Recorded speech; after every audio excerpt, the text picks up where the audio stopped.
Hello, welcome to Astro Babble, where we babble about astrology. I'm Lynda from Scullywag Astrology. I'm Donna from Donna B Astrology. And today we're talking about the total lunar eclipse in Taurus at 16 degrees Taurus, 0 minutes.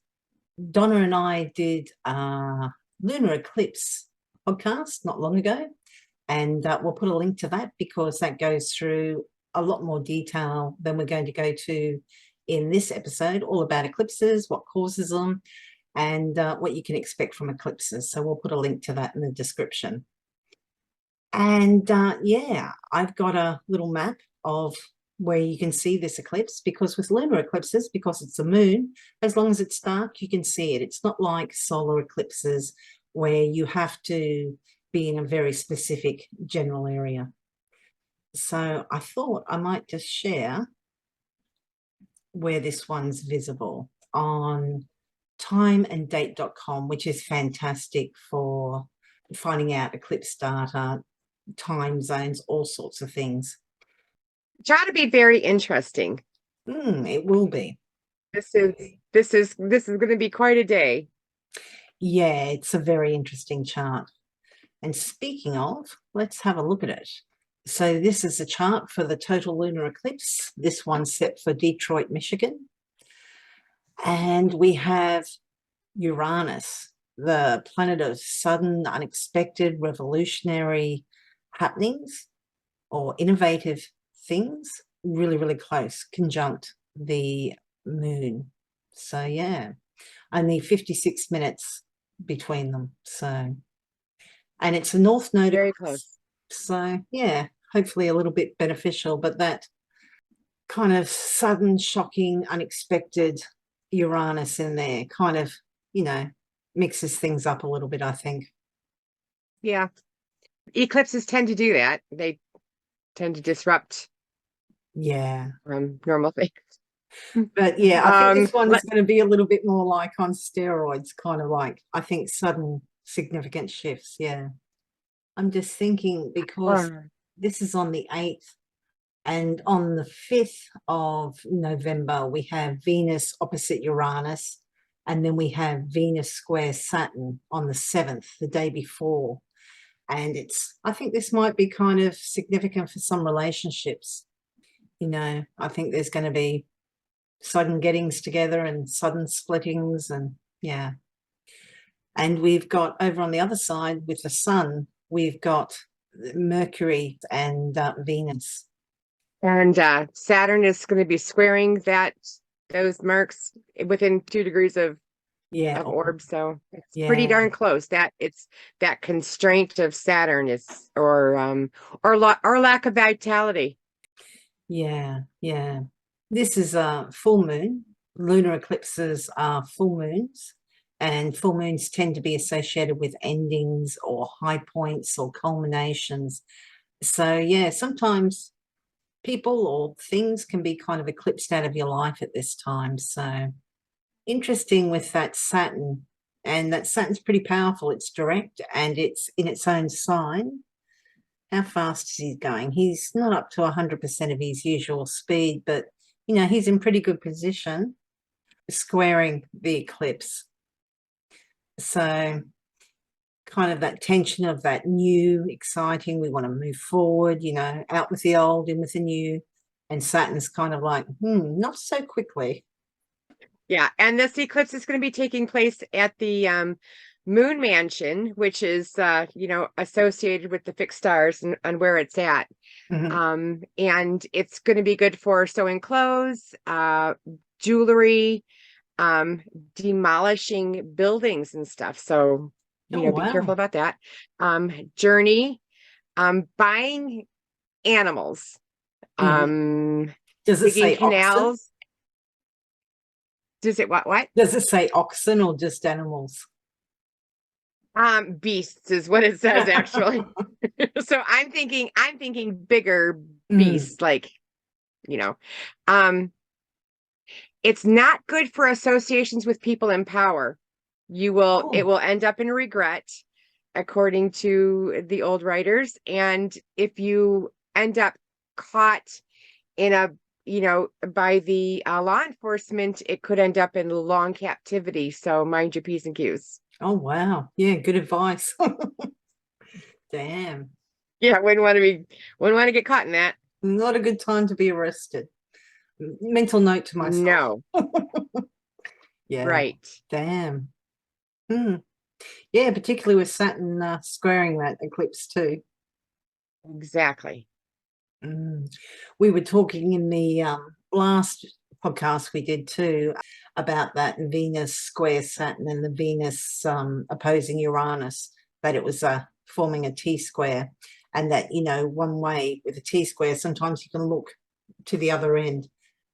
So wherever Leo is in the chart might be kind of, if you're feeling the strain and the stress, perhaps look to see where Leo is in your chart, and if you've got any planets there, maybe that might be helpful. And because, you know, Be careful. Yeah, we're in the eclipse season.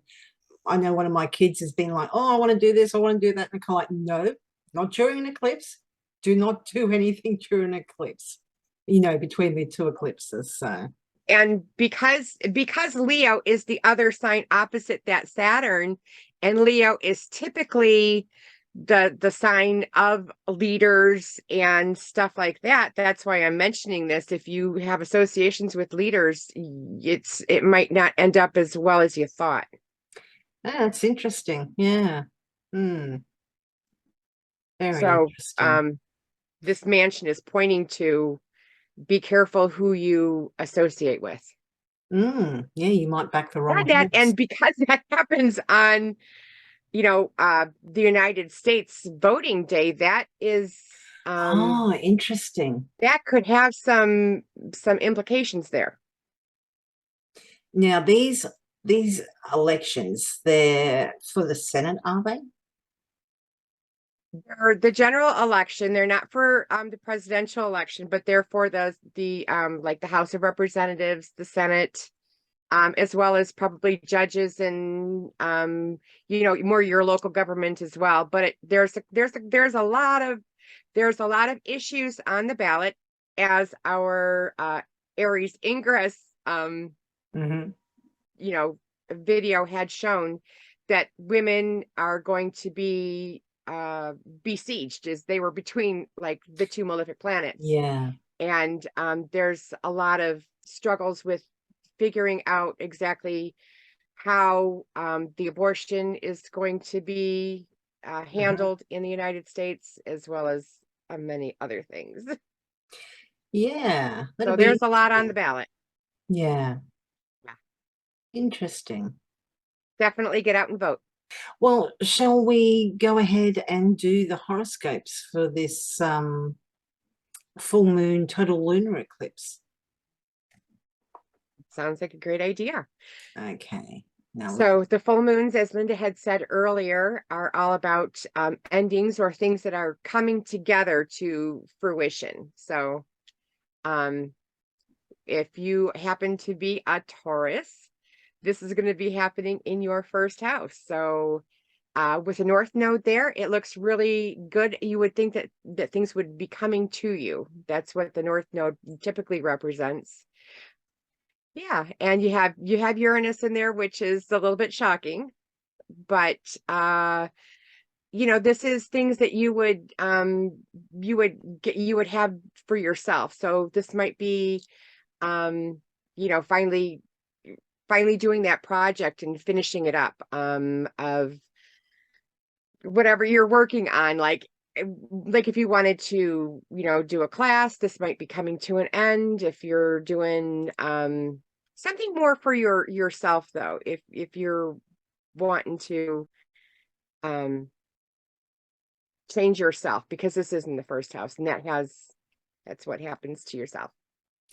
and with this eclipse being ruled by Venus, you know, perhaps quite applicable to appearance. So, interesting. And if you are an Aries ascendant, this full moon eclipse, total eclipse, is happening in your second house of your personal finances, income, and resources.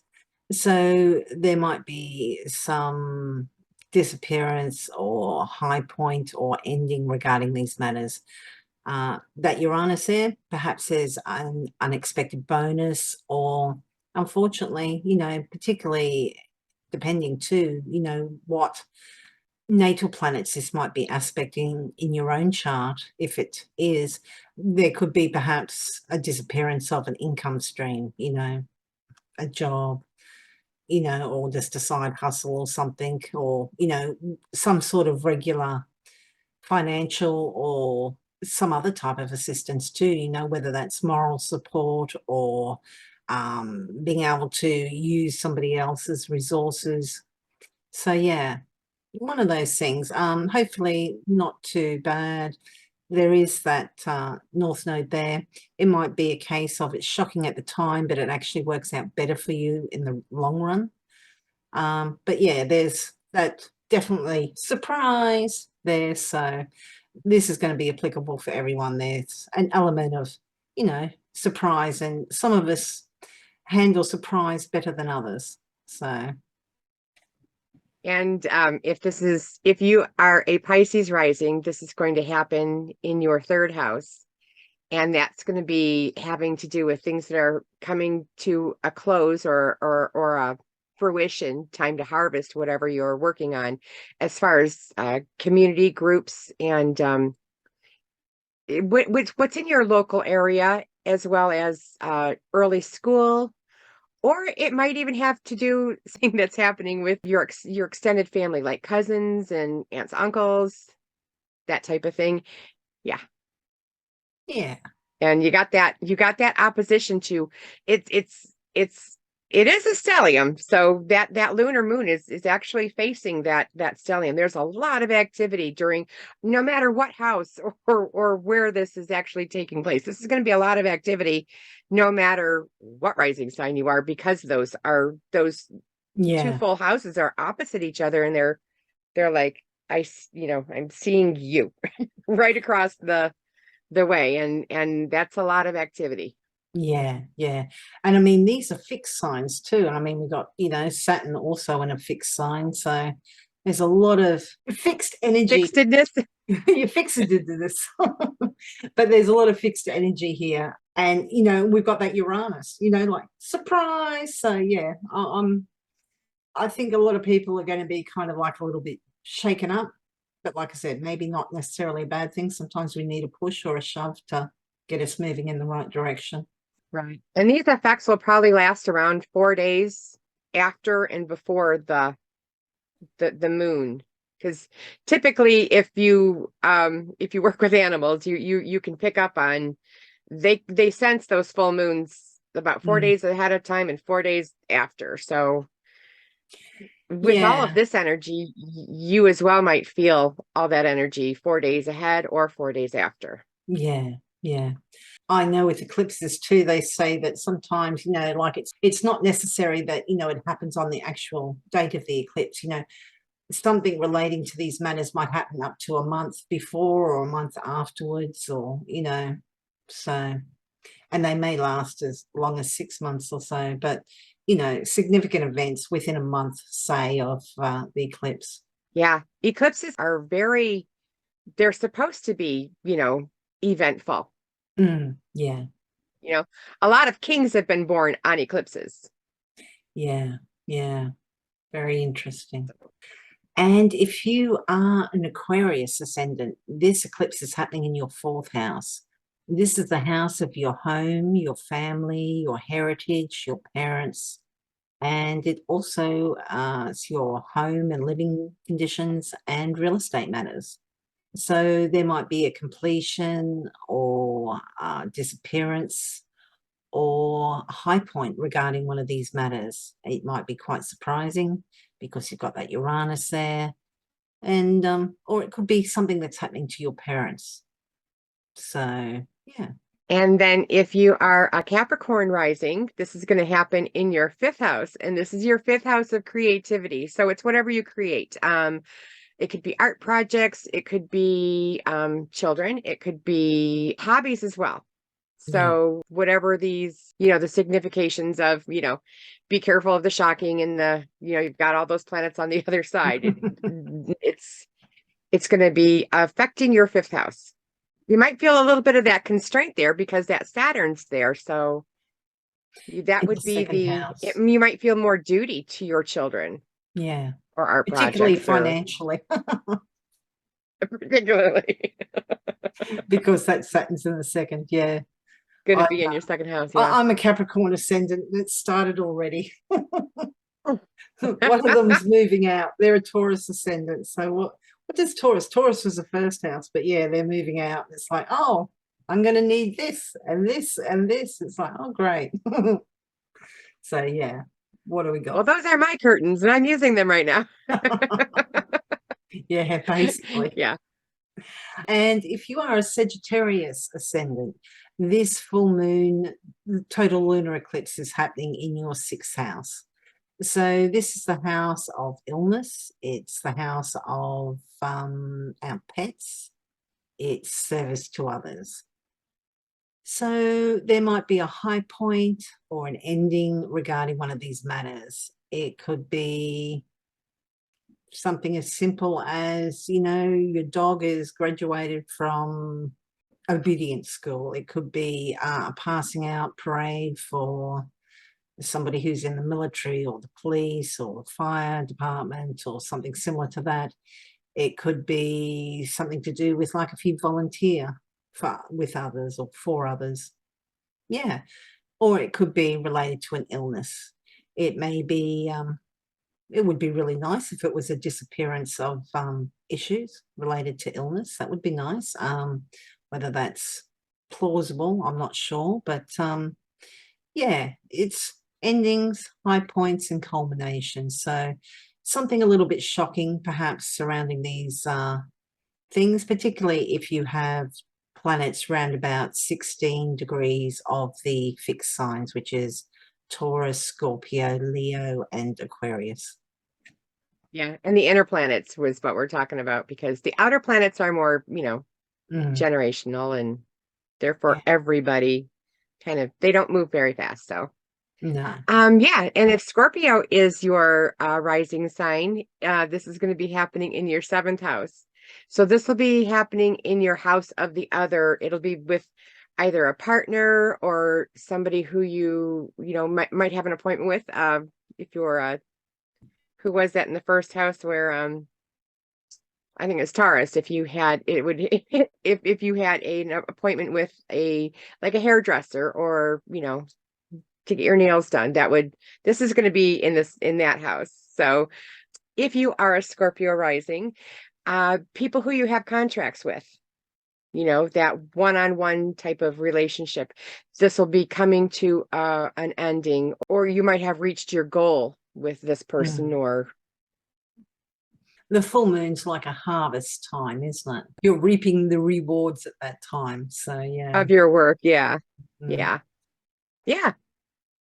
So should be interesting. It's nice to get things done. So with another person. So yeah. And if you are a Libra ascendant, this full moon total lunar eclipse is happening in your eighth house, which is the house of other people's money. It's shared resources and finances. It's inheritances, it's taxes, superannuation, insurances, loans, debts. So this could be something to do with, maybe an agreement is finalized at this time. It could be something like a financial agreement for a divorce is reached at this time, or maybe you're going into business with somebody, and this is a time where a high point where you kind of get the funding or money that you need to develop that business. Or maybe it's a dissolution of a business because it's a culmination, it's a high point. And for some, particularly if you're getting close to retirement age, actually retiring and dissolving that would actually be a high point rather than necessarily a negative point. So yeah, endings, culminations, harvest. but you know, with a bit of a spin because you got that Uranus there. And then if Virgo is your rising sign, this is going to happen in your house of philosophy, publishing, or law. So those types of things will be coming to a close, an end, or a fruition, you know, to reap those benefits of what you've been working on in Virgo, Nice. or for Virgo risings, Mhm. maybe even higher education. Yeah, or overseas or foreigners. So yeah. Mhm. And if you are a Leo ascendant, this full moon total lunar eclipse is happening in your 10th house. This is a really visible house. You might be in the spotlight in some way. So yeah, this is a high point, culmination, harvest, or an ending regarding these matters. It could be related to your career. It could be related to just your public reputation. You know, it could be, you know, maybe you're being recognized in some way or you're gaining more attention for whatever reason. It's, you know, maybe for being a little bit different or out there or innovative, because it is Uranus, very, very close to that eclipse degree. Yeah, and that North Node is amping things up a bit too. So, Leo rising. yeah, Leo rising. Yeah, but I mean, what were you saying with the Moon Mansion? That be careful who you associate Exactly. with. That's associated with people in power. So if you're a Leo rising and you're one of those people in power, you might be in the spotlight of long captivity. I don't know. You know, it could ride that way. It Yeah, really could. With Uranus, part of that, yeah, you know, in the mix of that, you know, eclipse, it's very, especially when it's like within less than a minute. I mean, it's riding that Uranus is riding on that eclipse. And if yeah. you are a Leo, one of those people in power, that eclipse is happening at your midheaven, Mm. Very, very visible and part of the chart. Yeah. yeah, very visible. Mm. So could be some shakeups of, you know, unexpected things happening. Yeah, yeah. And if Cancer, if Cancer is your rising, this is going to be happening in your groups and associations. So the groups and associations are going to be coming to a close, to a fruition. You know, still be watching of that constraint with the other people's money in the eighth house happening, Hmm. or it will be there. But if you're a Cancer rising, this is going to affect you anyways. In fact, all the eclipses will affect you, because if the moon is your planet that kind of rules you every time there's an eclipse or even a full moon, I would suppose that you would be affected, because the moon is the ruling planet of Cancer. So, Yeah. Yeah, some people are you really know, watch your super emotions. sensitive to full moons. I got a friend, she can never sleep, you know, 2 or 3 days leading up to a full moon. Yeah. And that Mars is squaring Neptune, Ah. you know. Yeah, It seems more prominent there because it's coming from the 12th house with this setup, the way it looks, you know, the wheel yeah, looks now. It almost like is like, look at that. yeah, So, you know, yeah. just things to be careful of. And if you know that they're happening, you know what, let's not try that weird drug, or, you know, don't try, you know, drinking and, you know, obviously driving, but, you know, Yeah. don't like, you know, Don't push drink your a whole luck. bunch and then make that phone call that you really shouldn't have. That's good advice anyway, but It is good advice don't anyways, but drunk with Mars dial. and Neptune, that's unkind words with that, you know, Mhm. fogginess. Yeah, yeah. If you are a Gemini ascendant, this full moon total lunar eclipse is happening in your 12th house. So this is the house traditionally known as our undoing. So it's associated with things like addictions, self-defeating habits. What is the one you like to say?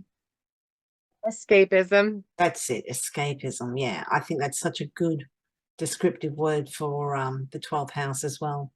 It's also places of confinement like hospitals, prisons, but also places of retreat and rest, like monasteries, or just taking time back and rest and recuperation, recalibrating your batteries.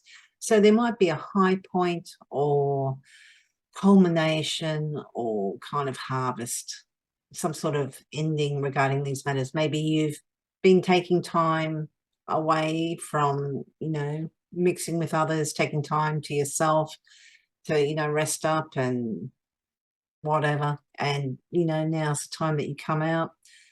I don't see any other planets in there at the moment apart from Uranus, though. With Gemini and knowing Geminis and with Uranus in the 12th, I can only imagine what crazy schemes they're cooking up. So yeah. Well, Mercury is in is not feeling very strong. It's peregrine right now, so and has been for this whole entire eclipse. And Gemini is the ruler, so you're definitely going to feel that ending. But everybody needs endings. If you don't have endings, you have no room in your life to. I mean, you can't keep bringing stuff in and bringing stuff in and bringing stuff in without letting some things go. And that's what the 12th house is for. That Mercury is going to be Cazimi, though. Yeah. Really interesting. But it's in a secretive sign of Scorpio at the time, so lots of I'm really interested to know what the Gemini ascendants have been up to, actually. But yeah, they've been secretive. Yeah. I can't imagine them being able to keep that under their hat for too long, though. But yeah, something very innovative, unusual, maybe even revolutionary. But yeah, matters regarding those things: confinement, prisons, hospitals, addictions, or just rest and retreat. There might be a surprise element regarding those matters, and there might be high points, culminations, or endings regarding them. So yes. And do you have a stone for us, Donna? Actually, I do. Because this is happening in Taurus, which is, Earth. This is a great earth stone. This is called a tree agate. Oh, nice. It's a Mohs hardness of 6.5 to 7. This is a polished one. It's really, really pretty. My kitchen countertop looks a lot like this, and now I know why I picked that countertop, because I'm a Taurus rising, so this is a tree agate, and it grows in a dendritic type of formation, and that dendritic is the tendrils. That this is a plain stone. I mean, you would think that it's a rock. I mean, it's like a rock that you would kick around, but this is actually found in let's see, India and Scotland, the Western United States, Brazil, Russia, and China.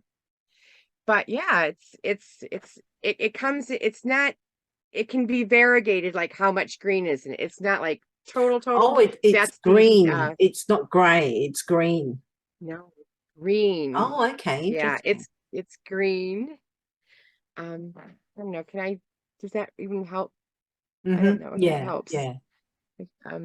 But yeah, they're beautiful stones, and what they are for is they help you be strong in your they help you channel creativity, so they help you be strong in that creatively. But what I use it for is I use it for growth. So it is a great stone for plants. If you were to take one of these and just, put it in the top of your plant, you would probably see an improvement, because plants love this stone. It's a good stone to grid with. It's a cryptocrystalline. It's a variety of chalcedony and chlorite and manganese, with the dendritic inclusions. And it's a Greek word for tree. It comes from the Greek word of tree. So that's why it's called tree agate. But Nice. it's a really cool stone. It's one of my first stones that I ever got. Very nice. I like them. This is a tree agate.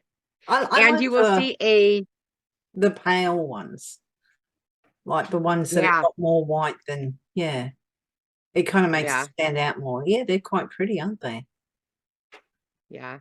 I Now, you said it had a Mohs hardness of 6.5 to 7.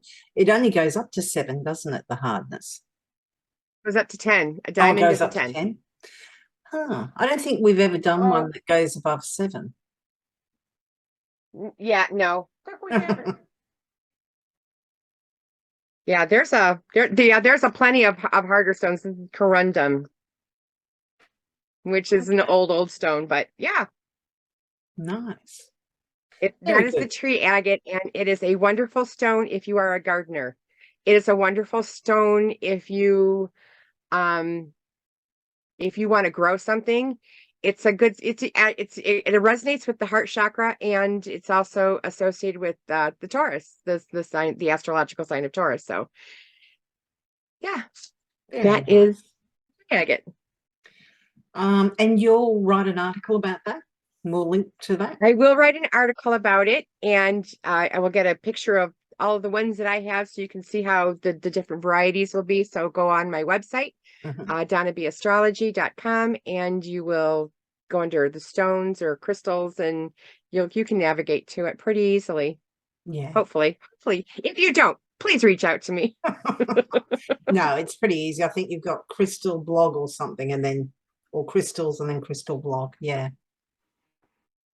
Mm. Because I do a stone every month, and Well, you do as well two as a other month actually, articles. because you do the new moon and the full moon stone. So two a month. Yeah.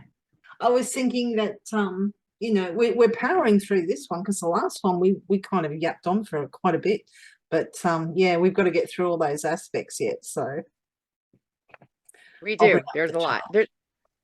For every day. And whenever a planet moves into a new sign, make sure you journal, because that's going to be pretty impactful, that on that day. Yeah. And there's a few of those happening this month, I think, or this fortnight. I think we've got Venus and Mercury moving into Sag. So our first aspect is that Mercury Cazimi, the Sun conjunct Mercury, which is happening not that long after the eclipse. Which will be nice, because that means that that's a good time to meditate.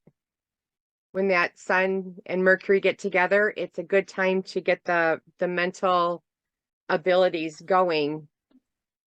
Typically, in the Cazimi of the Sun, when Mercury is sitting in the Sun, it means the Sun is giving energy or messages to that planet, so that when the planet continues to move on, it can actually, function of what the Sun and Mercury have planned on. So that's the nice thing about having a Mercury in the heart of the Sun. It can help you with communications, and especially inner communications. Yeah. Yeah, this looks like this must take place about what, 5.5 hours after the eclipse. The eclipse is happening at 6 in the morning. Yeah, so Yeah, about this'll happen 5 about four or hours five hours, later. Yeah, 4 and 3/4 hours later, almost. yeah. Yeah. Yeah, so this is a whole new cycle for Mercury. It's a superior conjunction. So yeah, like Donna said, it's like Mercury's in the presence of the king, the sun. It's kind of, what's the word? Some people believe it's strengthened here. I like what we were taught when we were doing our horary course, that it was like a man that's been on his sick bed, because leading up to this, any planet that gets that close to the sun, it's under the beams, you kind of can't see it, and then it gets combust within 8 degrees, so it's all kind of burnt up, unless it's in its own sign, or whether it's in exaltation, a sign of its exaltation. But this is kind of like a respite here. It's kind of like, a man on his deathbed who's kind of turned a corner. He's kind of made a recovery, but he's still not up to his full strength yet. And with Mercury in Scorpio, he's not in any particular, triplicity term face. So yeah, it's a nice breather for him to kind of catch his breath before he goes out the other side of the sun, because Mercury is chasing the sun here. It's Mercury coming up to the sun and overtaking the sun. So yeah. And poor old Venus on the other side, she's combust. She's moving faster. She's at 127% of her speed, where the sun's pretty fast as well as 101, so faster than it normally goes. So things are moving quickly. Yeah, well, Mercury's moving 163% because they're Mercury and Venus, the inners, when they're coming up to the sun, that's kind of when they're at their fastest. So yeah, it's moving pretty quick. And then the next have Mercury aspect is Mercury opposing Uranus, which is a whole bunch of communication. Mercury is the communication, Uranus is the technology end of or can be the technology end of communication. So we could have a lot of communication going on that day, which in the United States I think we will. yeah. Well, I mean, imagine if, like, you use voting machines there, don't you? Even for these ones, yeah. Imagine if they malfunctioned or something, and they all had to be counted by hand or something. That would be a real drama. Hopefully not, but yeah. With Mercury and that constraints and restrictions with Saturn, in that square, I could definitely see something being held back as far as between Mercury and Uranus. Yeah. With Mercury opposed to Uranus, it's kind of that sudden, unexpected, revolutionary. It can be exciting, lots of ideas. I almost think of kind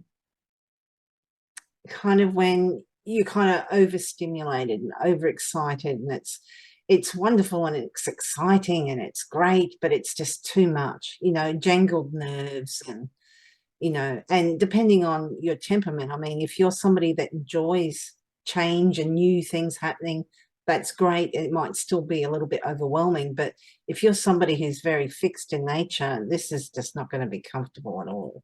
No, it's definitely going to be a uncomfortable day, I believe. I think I was I listened to Wade Caves the other day, and he was doing a whole special on the 20th degree of Venus.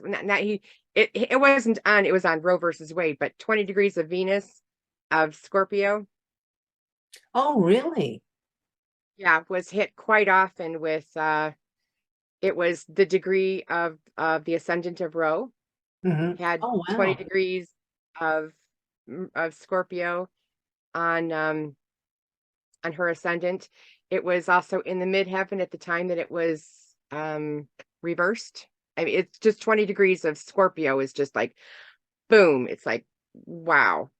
It was really, really, really significant in all of the Roe versus Wade stuff. It was really significant. I would highly recommend you seek out Wade Caves and try to get that lecture, because it will open your eyes of how significant Roe's ascendant of what wasn't her, was it? Yeah, I think it was her ascendant. I'm not sure. Anyways, but it was 20 degrees of Scorpio. Yeah, it's 20 degrees of Scorpio. So you mean for the actual woman, not the kind of like passing of the amendment or whatever it was, the law or whatever, for her herself, her natal chart? Her ascendant is 20 degrees Scorpio, and then Venus was on 20 degrees of Scorpio when it was reversed, when it was heard, when it was reheard. It was an amazing lecture that he presented. I would highly recommend you go see it, because it was. I really want to listen to that. I like Wade. He's very good. I like a lot of his work. So seek it out, because it was very interesting. Very interesting. I will check and all that's going to happen. Venus is on 20 degrees again on an election day when the abortion issue is way high. So I would definitely pay attention to this issue. And it happens, you know, in the same house as the South Node. It's yeah, I you know, have a feeling. it's square to that Saturn. It's definitely an issue. Very interesting. And then we have the sun opposing Uranus, which is interesting because that's on the next day when the sun actually catches up, because Mercury, after that conjunction, will move ahead of the sun. So it will have that opposition with Uranus first, closely followed by the sun a little bit later, having the opposition. But I mean, they'll be close enough at the time that there'll still be Cazimi, I believe. I'll just move that forward and confirm that. But it's kind of like the Sun Mercury Cazimi happening at the time. So let's have a look. Oh wow, it looks like it will be coming out of that Cazimi by then. And with the Cazimi, you know, the medievals kind of allow 16 minutes, whereas some of the Hellenistics allow a full degree. So that Mercury might be a little bit weak. But yeah, it's kind of, regardless of whether Mercury is Cazimi or not, it's a Mercury-Sun conjunction in Scorpio opposing that Uranus. So yeah, and like you said, this is going to be election day. Maybe it'll, you know, go into the night before a lot of results are kind of resolved, particularly if there are issues with communications and maybe electronic equipment. And that could have a lot of people feeling quite tense and on edge. I mean, and the fact that it's in fixed signs, and it's in Taurus and Scorpio, where things are hidden and yeah, not moving. Interesting. Yeah. And just let's see, 55. That moon's going to be opposite Algol at the time. Though I said, oh, is it? No, that's the moon's going to be on it, isn't it? Algol's what, 26? 25? I think it's about 26. Could be 26 now. I think it moves 76 degrees. It moves a degree every 75 years. So yeah, if you're looking at charts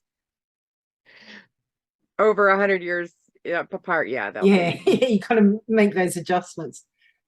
Which is interesting because Algol is like the Medusa, and you know, she was, you know, the story is of her being oppressed and, you know, being kind of demonized, and yeah, quite interesting. She had her head be hacked off. Yeah. So, and the constellation represents whoever had her head carrying it around by the hair of it. So yeah, it's not respectful for sure. No. Interesting. But back on track.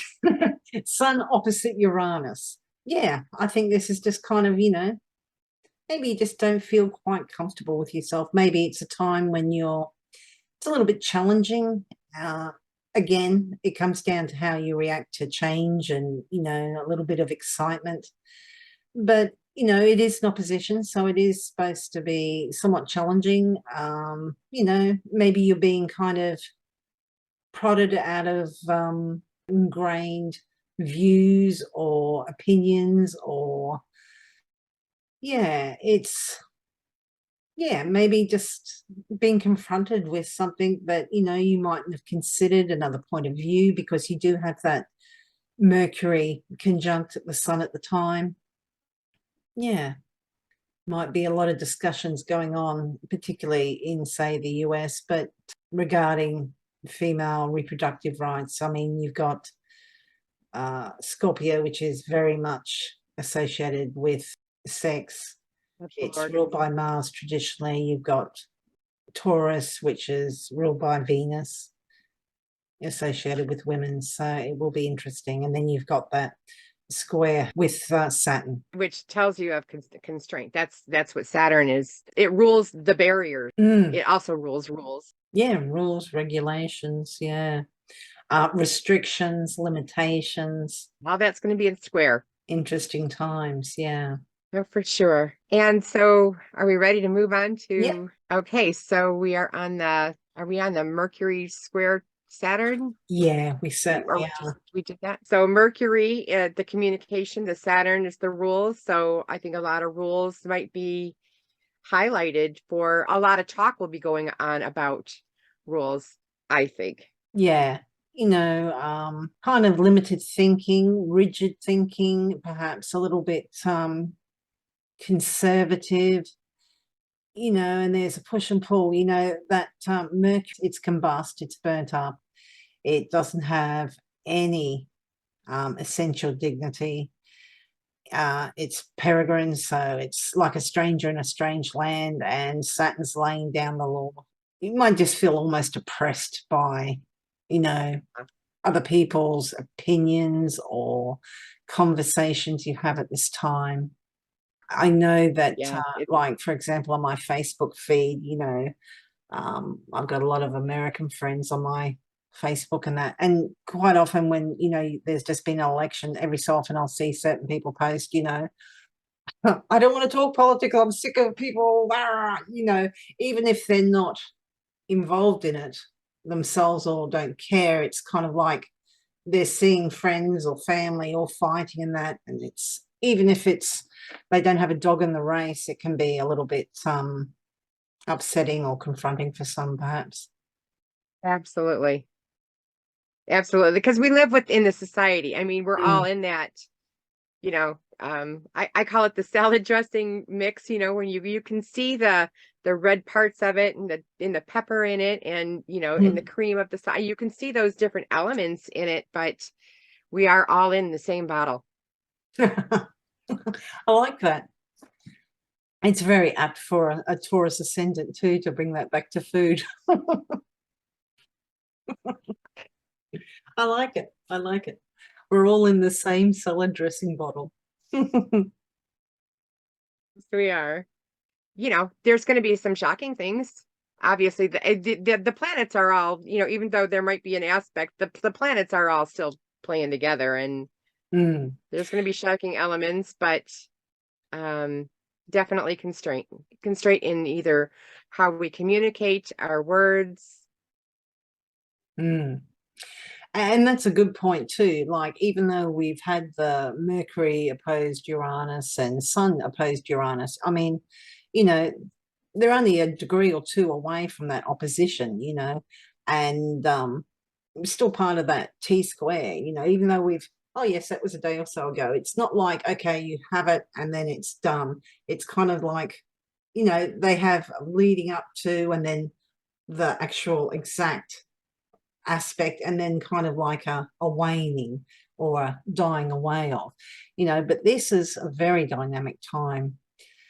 So yeah, it might be quite jarring for some with that Uranus very much in the mix. And then the next episode, or the next episode, the next aspect is going to be Venus trining Neptune, which, screams of unclarity. You can almost read this as a book of exactly how things are going to go when women's issues are no longer clear, or Yeah. your girlfriends and you have all decided to, just have a bonfire and hang out and have a couple of glasses of wine. It could also be that aspect too, on the more personal level. Yeah. Good point about, could be fogginess, kind of not being able to see the issue clearly, issues to do with women because Venus is women. That Venus is still, is she combust or is she away? No, she's still combust at that time. I would like to think that trine could be more positive, but it's not always. Sometimes it just makes it easier for them to kind of exert their influence. I'd like to think this could be idealism or, yeah, idealism regarding female matters. It will be interesting to see. And, it's going to come down to individuals. We've got Uranus at 16, Saturn at 18. They are moving further apart, but, they're still, within 2 degrees. Yeah, they're 2 degrees away at this time. But, it's been kind of happening for a couple of years now. Uranus and Saturn kind of squaring off against each other. The new against the old established structures, protest. So yeah, it might be really interesting to see what happens depending on maybe some of these election results. Maybe there will be protest, I don't know. But yeah, it's interesting. But yeah, I would hope that Venus trine Neptune could be a little bit more positive. I hope so, but we'll see. And then we've got Sun square Saturn. I don't like that. Squares cause action, but it could also be lack of vitality. You might not be able to have that action that you really are looking for. Yeah, this is just kind of feeling a bit put upon and oppressed too. I think it's just kind of like you got all these things you got to do. You got these rules, regulations. Saturn's the planet of no. Yeah, it's not a fun time. It's it's going to go quickly because the sun moves quickly, but yeah, it's certainly a downer on the mood. If you were feeling pretty good, this is kind of like coming back down to earth with a thud. It's Saturn, so that always screams of challenging, and then when it is squaring the sun, that's your vitality and yeah, good point. not having as much of that. Yeah, and I mean you see the difference between my whenever Saturn comes up, I'm just like but I've got a weak Saturn, whereas Donna's got a strong Saturn, so she can see how it manifests a bit more positively.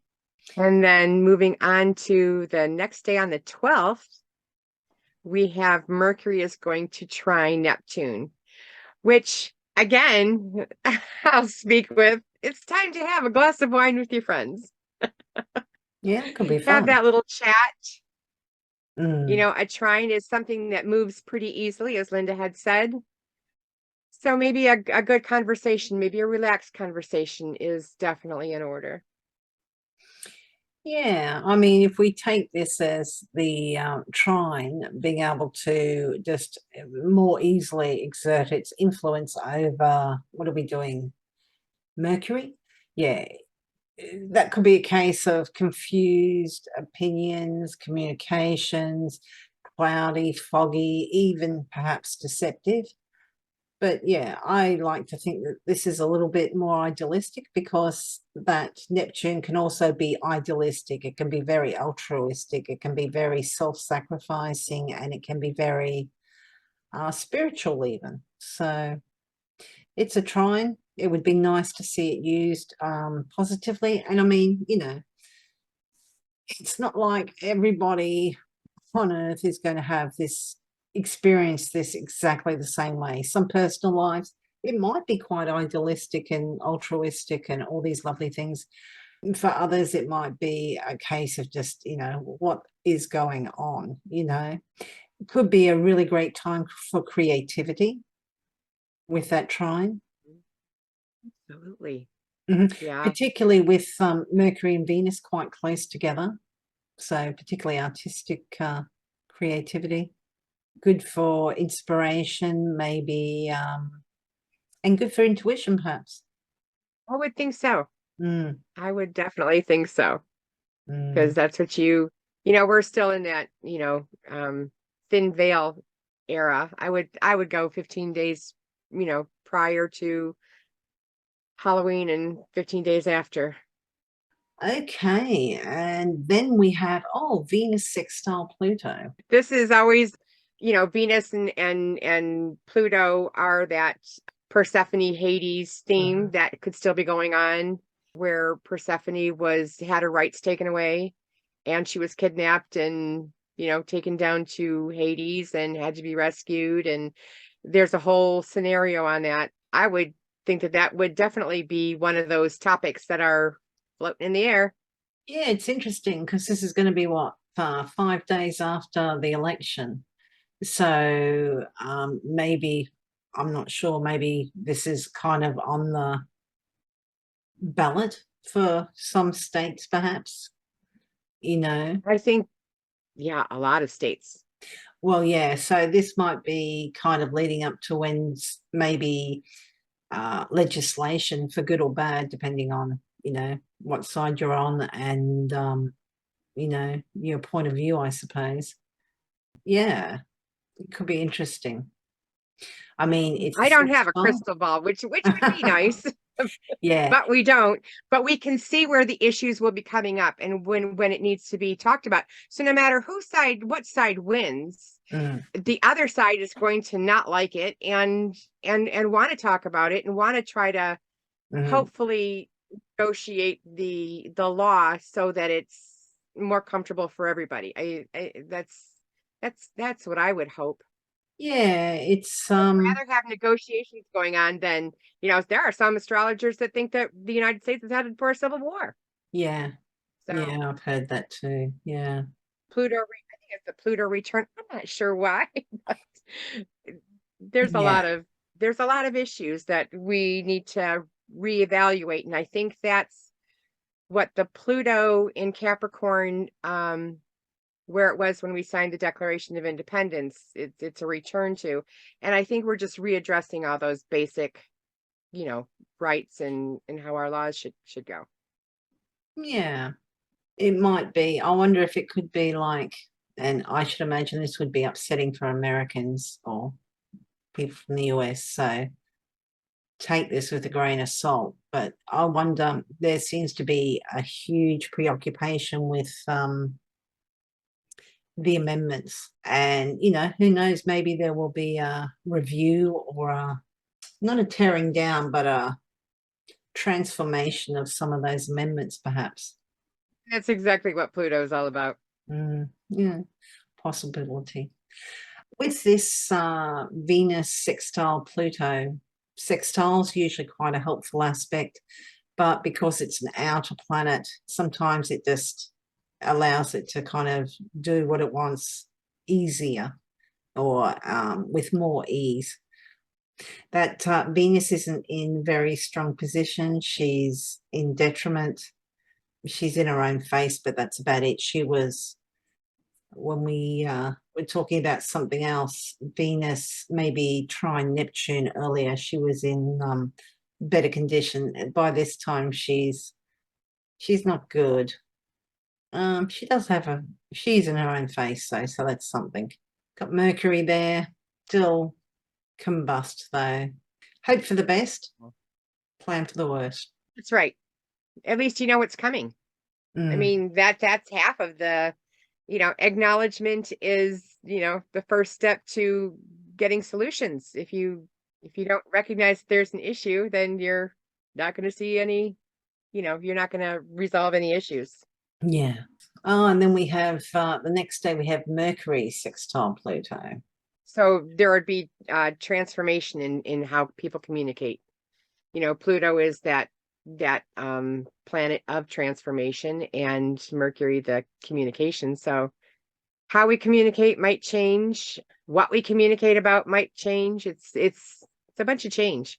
It can be transformative thinking, and that could be quite positive, perhaps, especially in regard to private matters.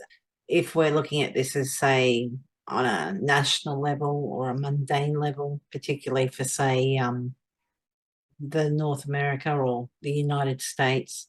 Again, it's Pluto, so it's got its getting its way, but Mercury is in a superior position, but I mean it's not very strong at all, and it's combust as well. So Not in a happy place.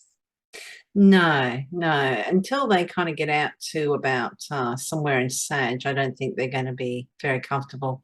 and possibly not even until they get to about midway through Sag, I'd say. Well, Mercury's moving at 159%, so at least it's putting on speed. That's something.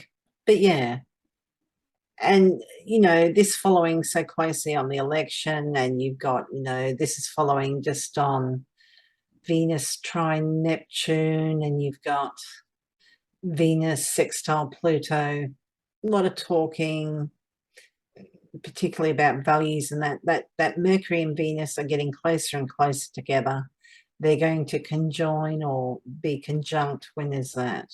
Mercury and Venus are going to conjunct on the 21st, a week later. Yes, yes. Maybe they'll have more impact when they're actually together, and they will have moved beyond the reach of Pluto a little bit by then, hopefully. But yeah, I think this is just going to be maybe a tense time for a lot of people. And, Pluto is associated with power. So people might be trying to, even if it's, people trying to push their opinions. Absolutely. And it can be such a contentious subject. But, this could be about any subjects regardless. Maybe you just got somebody that wants to fight with you about politics, religion, whatever, the topic in your general area or in that group has to do with. Right. But, this could be good for strategic thinking with that Mercury. We were talking about how Mercury doesn't necessarily suffer as much from being combust and under the beams because it's there so often. In Scorpio, it is a strategic sign. Yeah, maybe some secret planning. You kind of can't attack or retaliate at this time, but good time for planning because it's under the beams, it can't be seen. So It'd be interesting times, and I like that strategic thinking. That is a really good, a nice aspect with the sextile. yeah, well, I think we must have had one. We had Mercury sextile or trine Pluto not long ago, but I think it was in Libra, and we were saying it would have been really good if it was in Scorpio, because that would have been really strategic. So yeah, could be a good time to kind of fall back and kind of plan. Yeah, definitely like that. I like that Mercury and Scorpio, that's for sure. And then the next aspect is the sun's going to trine Neptune, which is, it's a nice aspect. It's aspect that it removes all the barriers. So the sun, the vitality. So thinking of, I would say that this would be a good one for meditating as well. Yeah, it could be. Can be quite idealistic. Could make you feel very, inspired to, help others or, be at your best. It can be very idealized, very spiritual, very altruistic. So this can be a great time to kind of live up or want to attempt to live up to, your higher self. It might sap your energy a little bit simply because we were talking about the outers, how the trines and sextiles, even though they usually are helpful, sometimes it can just exert. For some people, this might be quite draining, but hopefully this is a time of, a little bit more inspired, idealistic, and maybe a good time for hunches and that as well. But yeah, for some it might be a bit draining, particularly that south node isn't super close to the sun, but it is there in Scorpio. So, and that can lessen or decrease things. So you might not be feeling on top of your form at this time, but good time to just daydream, relax, check out a movie, indulge in art or whatever. And then the next aspect we have is my favorite. This will be Venus trining Jupiter. And, you know, it's, you got the two benefics, and Venus is in, you know, not a good place, and Jupiter is about to turn direct, which is, it will be direct. Yeah. Oh, wow. He's going to be moving really slowly, only 35 or less than negative 35.7%. Right. Yeah. It's still going backwards. It's still retrograde, but I still like it. You know, it's a good aspect. It's a positive. They're both the benefics, and Jupiter is in its own sign. So it definitely is going to be one of the stronger things. So maybe this will be, you know, helpful for, I use it for when I do layouts. I think that they, you know, if you are trying to take hold and control of your own health, this is a good aspect to do that under. You know, it perpetuates that, you know, that momentum that you can build with that, with the Venus trine Jupiter. Yeah, this can be, you know, a good time. Perhaps very easy to be a little bit indulgent with yourself. But you know, there's nothing wrong with that every so often, says the Venus and Taurus. It's nice. It's a shame that Venus isn't in better condition, but you know, it is what it is. And then we have Venus moving into Sag. When's that? Right. It'll be nice when this moves into Sagittarius, because she will not be in her detriment. Yeah. It's a good place for, she'll have more agency. She'll be in Jupiter's terms. Yeah, that is nice. Yeah, in Jupiter's house. And she'll be kind of aspecting. She'll be a little out of orb, but still aspecting Jupiter. I think that this is definitely a benefic move. So if you have been waiting for some good things to happen to you, that second week of November will, or third week in November, second full week of November, should get some benefit to you. Yeah. I would be looking for something pleasant to happen for sure. Yeah. And I mean, you know, Venus or any planet in Scorpio is a little bit more intense and emotional. And, you know, this is Sagittarius. This is a fire sign, you know, ruled by Jupiter, which is expansive and optimistic and enthusiastic. So it's a fun sign for Venus to be in. It's a fun sign for most planets to be in. Yeah, it's a nice change of pace. She's not in any essential dignity just yet, but once she gets up to, it looks like about 12 degrees, she'll be in her own bounds, which would be nice. Yeah, and wherever Sagittarius is in your chart, you might have some, you know, little additional luck or gifts, or, you know, some sort of kind of bounty, not huge windfalls or anything, but, you know, just pleasant time. You know, Venus, wherever it is, you know, transiting in your chart, tends to bring charm or grace or gifts or just nice things. It's a benefic after all. Yes, definitely something to look forward to, because that is definitely a bright spot in the month ahead. Yeah. And, you know, relationships, you know, may be more playful at this time, might not be as super committed, but it's a lighter, more carefree position for Venus to be in. So now we got Mercury trine Jupiter, which is a great aspect. I mean, if you want to have pleasant conversation, you know, pencil in today on the on the 16th. Yeah, the Mercury is, you know, wanting to talk, and it's facing a benefic and in a nice aspect. So I think there's going to be a lot of good conversations can happen with this aspect. Yeah, big ideas, enthusiasm, optimism. Mercury's still in Scorpio, so, you know, there's a little bit more intensity in that. I think that Jupiter can lighten it up a little bit, though, and Mercury's not that far from moving into Sagittarius. It'll be moving into Sagittarius on the 17th.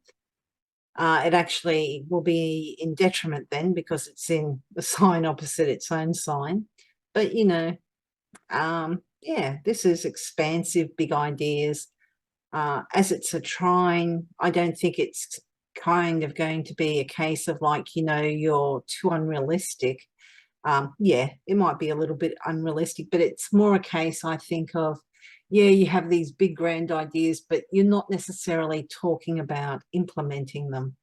You know, you kind of, you're talking big ideas, but it's like, wouldn't this be fun, rather than, oh, this is what I've thought and it's got to be done. That's my impression anyway. It's kind of, you know, it's fun to dream big sometimes, you know. Absolutely. Doesn't necessarily have to be realistic. And I mean, we've got that Neptune, not super close to Jupiter, but you know, it's close enough to kind of have a little bit of influence there. So yeah. For horseshoes, as we say.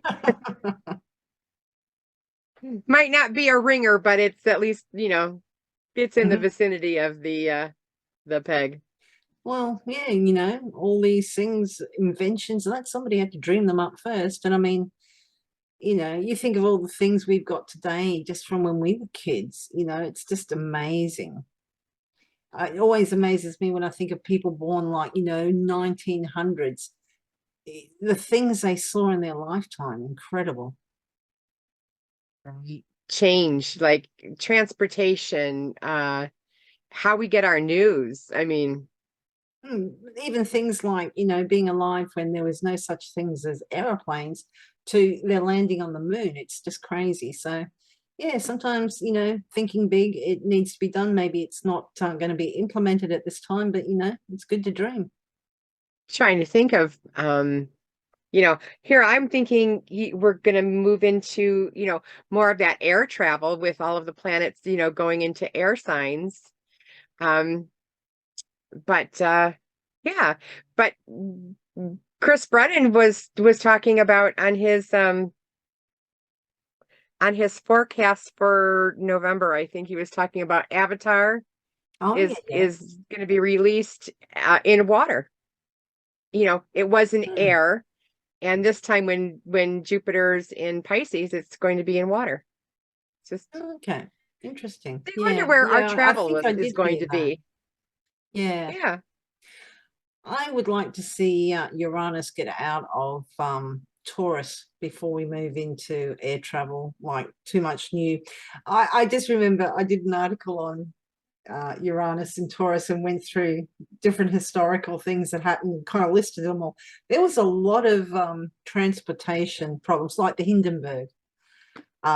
Yeah. So yeah, I'm not so eager to be trying new forms of transport while Uranus is in Taurus myself.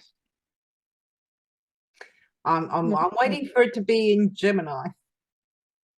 Yeah, who was that said we got spam when Uranus was in Taurus last time? Oh, really? Yeah. I could believe I that. got it's a canned Yeah. ham. It's some people really like it. I have don't think I've ever had it, but My it stepdad is likes it. Yeah, I was over there the it's other a day, new thing. and he Yeah, kind of said, that's "Would the you like power of some?" And I kind Uranus. of went, "No." Yeah. Yeah, that's the power of Uranus. So yeah, but where were we? We are on the 16th with Mercury, the big ideas. Yeah, the Mercury trining Jupiter, which is it is a big idea. I mean, you can have those big ideas. I Yeah, like yeah. that. I mean, Jupiter's still retrograde. It's getting close to stationing. It's quite slow.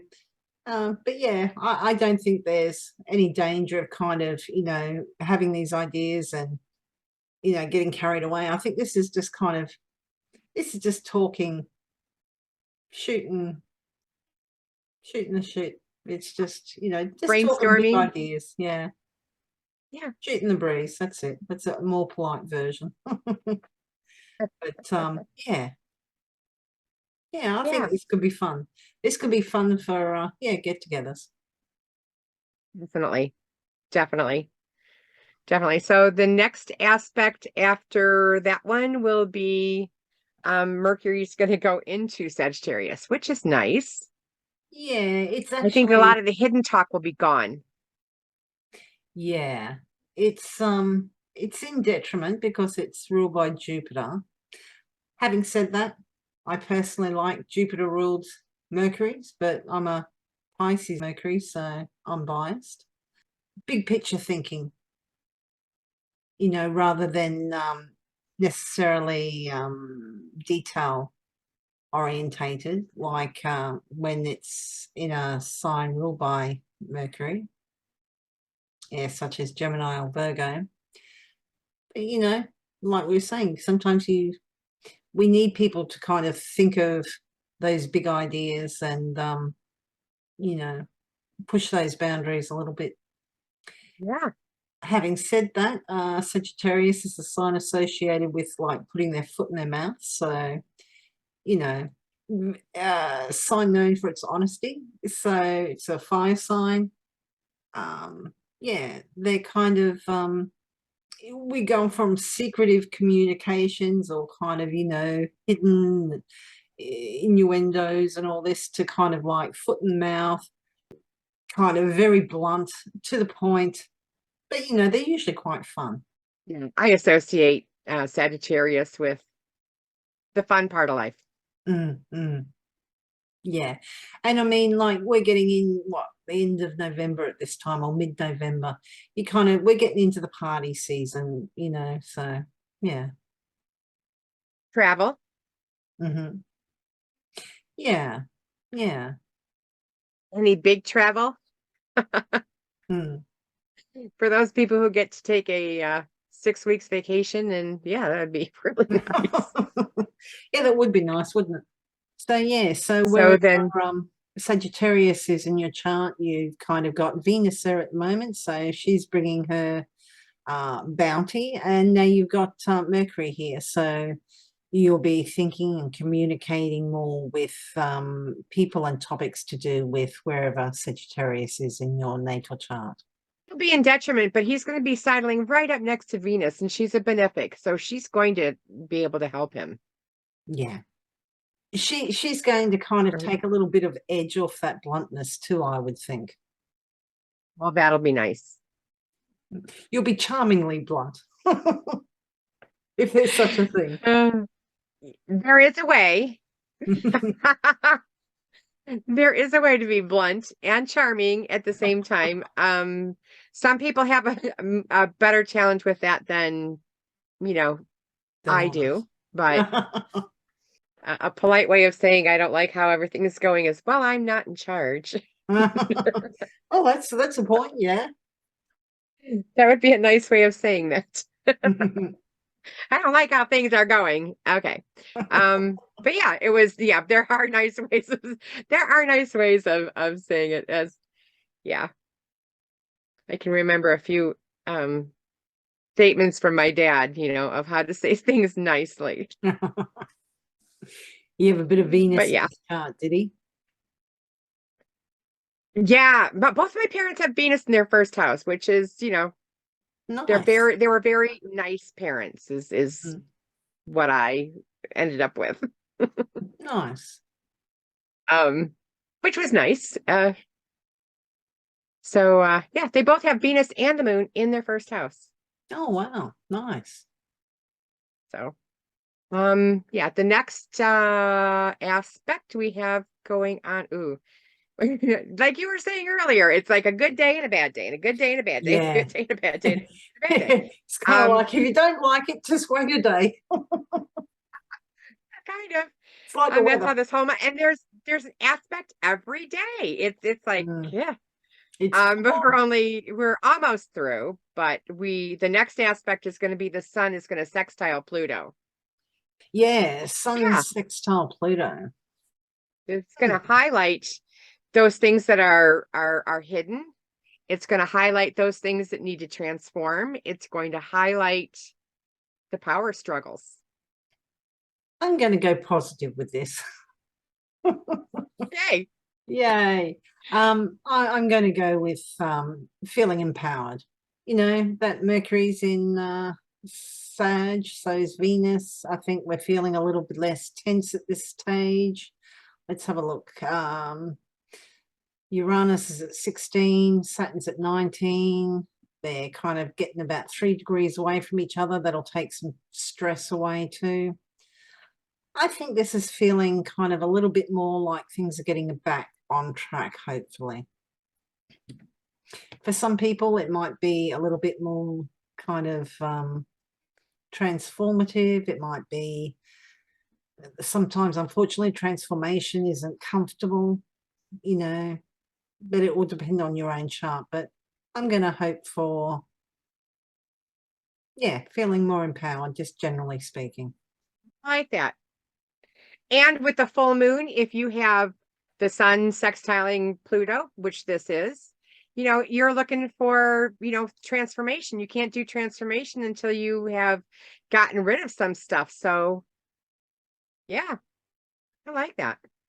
Might help you be getting rid of some things to bring in new stuff. You'll be doing that during this until the new moon. So you'll be releasing Yeah, yeah. stuff until the end of this lunation cycle. And then we got Yeah. Mars and Neptune. This is a day that has me on the edge of my seat probably more than any other day. You have Jupiter very close to Neptune, and Mars is stationing it. And with you have Mars and Neptune, Mars is aggression, Neptune is could be toxic things. Yeah. It could also be unclear things or fog. So this for some reason, this day has me on the edge of my seat. And the square is an action, and the square is typically a challenge that we don't feel comfortable with. And with the square to Neptune, I'm just this one has me on the edge of my seat. Yeah.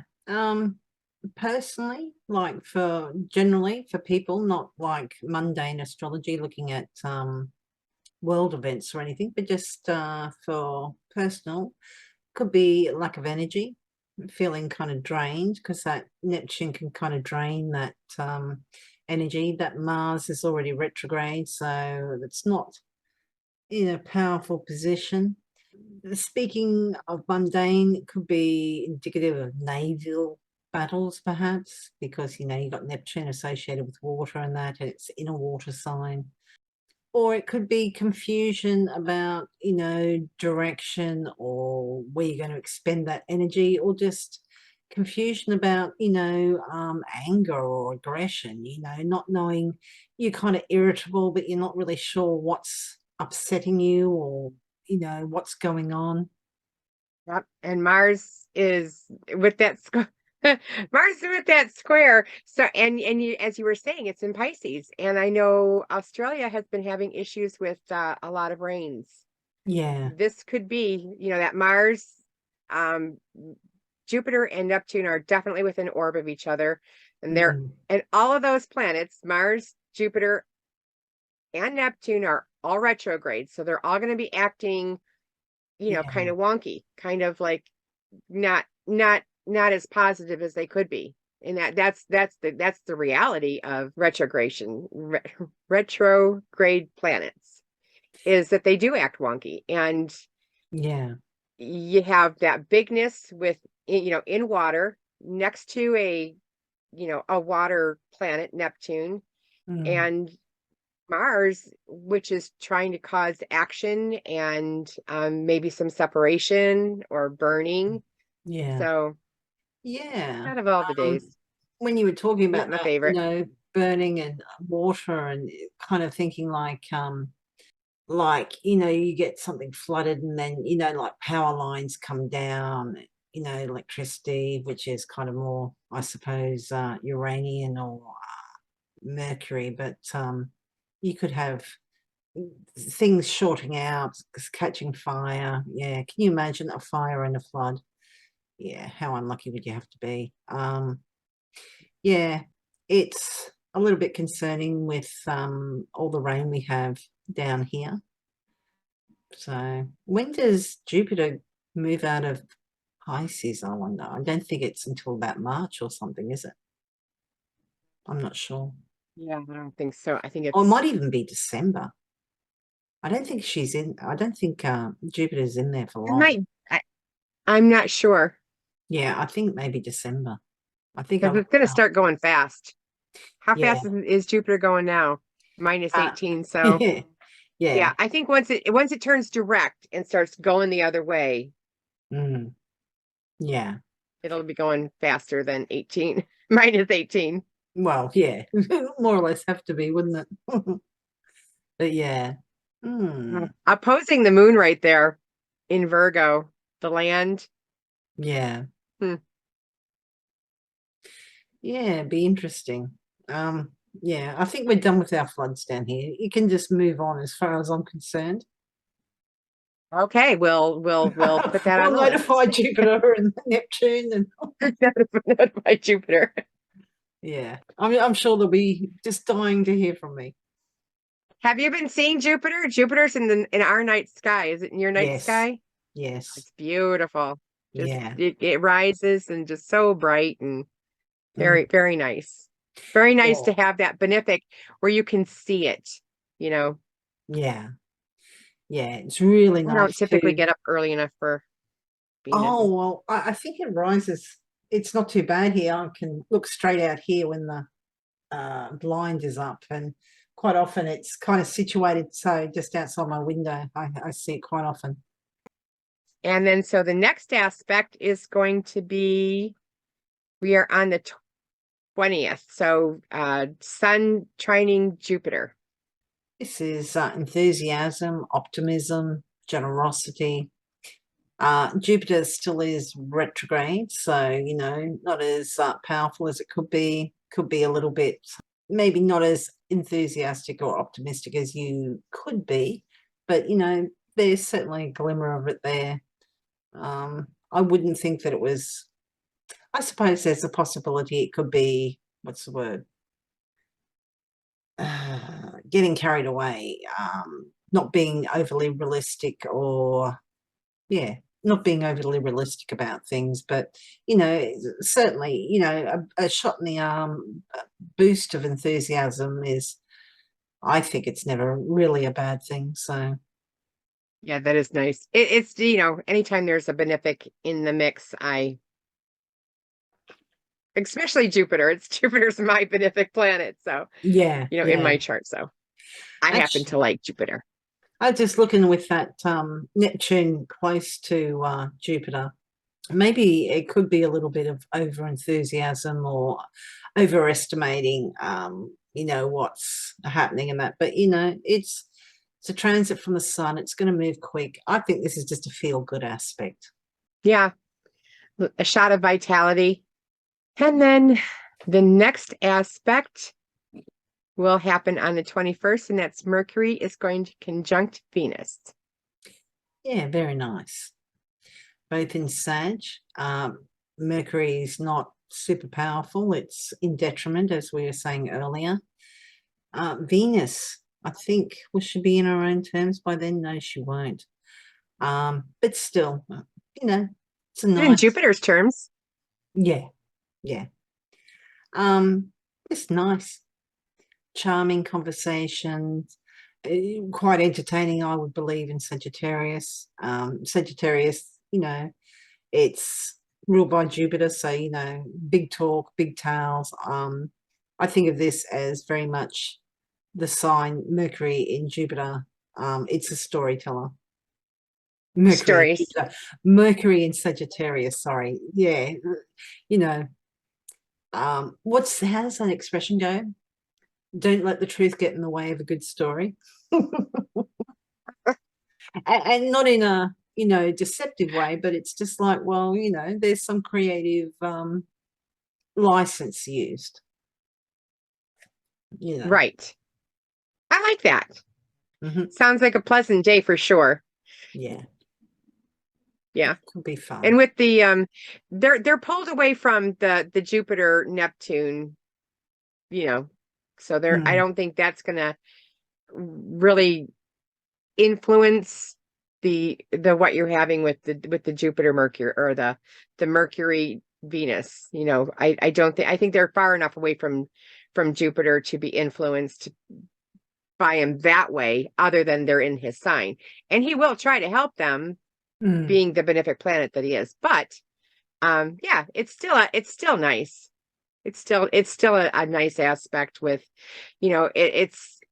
it could be talking about the more worldly events being in Sagittarius. You want to have that broad view. So maybe conversations will be happening with that, more of those issues that would have to do with a lot more people, and maybe even far away countries. Yeah. Taking those natural significations from Sagittarius. So I think it's a good aspect. It's in a good house. Well, it's in a good sign. That was a more. They'll still be under the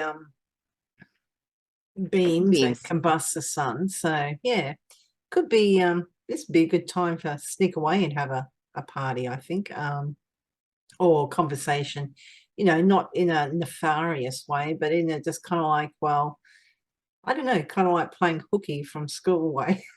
I shouldn't say that, but yeah, this is yeah, maybe you're at a stuffy meeting or presentation that you don't necessarily want to, it's not that important, and you decide you're going to skip off to the bar or wherever and have a drink and a chat and get involved in tall tales, and yeah.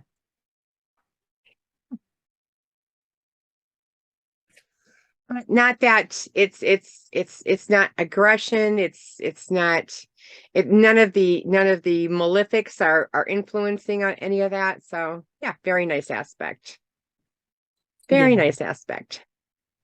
Mars is opposite, but it's, yeah, way out. It's like 16 degrees away from it, so not stressed about that. Same with Saturn. It's sextile, but it's a good 13 degrees. So yeah, I think it's just a nice fun time. Yeah, charming, fun, And then the next aspect we have is going to be the sun moving into Sagittarius, calling in Sagittarius season. So nice. The sun is no longer in that Scorpio. We are out of Scorpio season. So hopefully things will come to more light, to more of the worldly view, to, having that, that focus on, outside of ourselves. Yeah. It's moved from Scorpio, which is a fixed water sign ruled by Mars, to, we've got a mutable, so it's an adaptable sign, fire sign, so it's passionate and enthusiastic, sign ruled by Jupiter, which is, the greater benefic. Very nice. And that is going to be on the 22nd. So then we have on the next day, on November 23rd, we are going to have a new moon. Yes, so the new Sagittarius, yeah.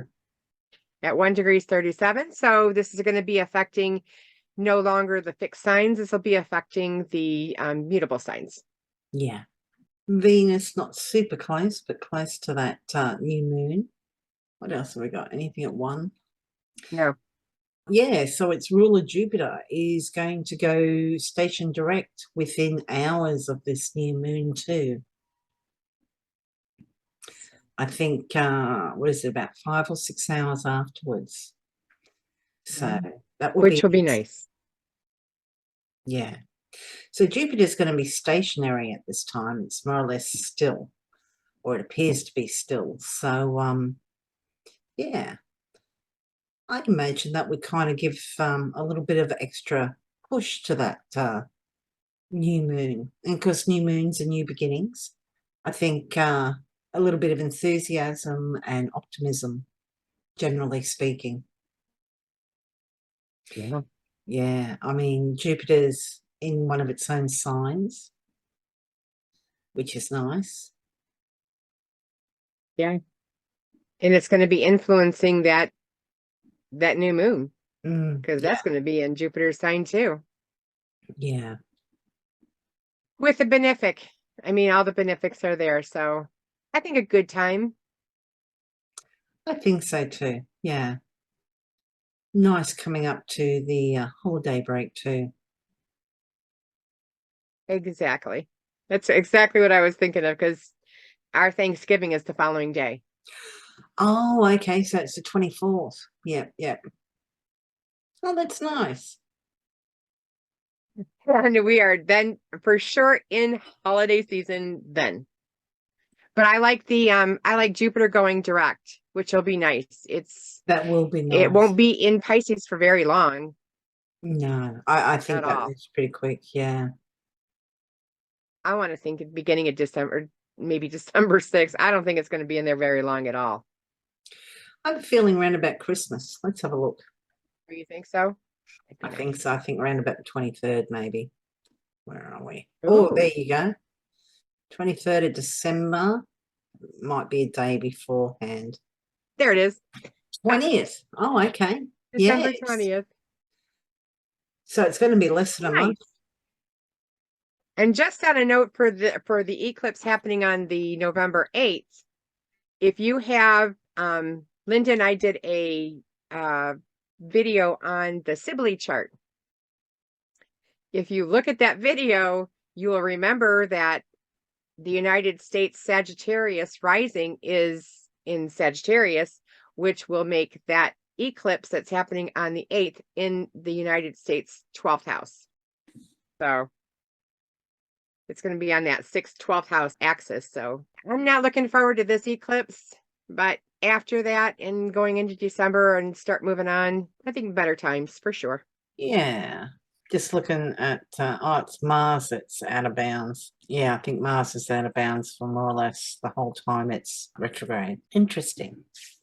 Well, that's the aspects for leading up to the new moon in Sagittarius. And Donna, where can people find you and what services are you offering? You can find me at donnabastrology.com on Facebook. I'm under Donna Barr Consulting. That's where you can book appointments through my Facebook page. And I do natal readings, year in advance readings, horary, electional, as well as I work with crystals and chakra balancing. So, and I do that either in person if you're local and, you know, I've had some kind of contact with you, and or I can do it distance as well. So it all works. Nice. And Lynda, how can people find you and what are you doing? I'm at Scullywag Astrology. I'm on Facebook and Instagram and Twitter and a little bit of YouTube. What am I doing? I'm doing natal readings, relationship readings, and year ahead readings. Yeah. And did you say your where can people get you, reach you? Oh, I'm at Scullywag Astrology. On your website. Yeah, I'm on Scullywag, website. okay. It's astrology.scullywag.com. So, but if you can't find that, just type in Scullywag Astrology. It's SC, not SK. Our contact information will be in the links on this Yeah, and video. it will be. Yeah, that's very true. Perfect. Perfect. Well, thank you very much. I'd be sure to like, share, and subscribe if you haven't subscribed to this channel before. And we definitely enjoy and appreciate your support. Yeah. And I hope the eclipses are good to you. Yeah. If you want to share stories about how the eclipses affected you, we'd love to hear from you. Yeah. And there's a lot of aspects in this video. I'll cut them up. I'll try and be a little bit more, what's the word, on top of things. I've been kind of like, it's kind of like, okay, I've We've been busy for today. I try and get ahead of schedule with these ones. But yeah, there's a lot of them, so I'll have to But thank you, and yeah, ciao. Thank you. Bye.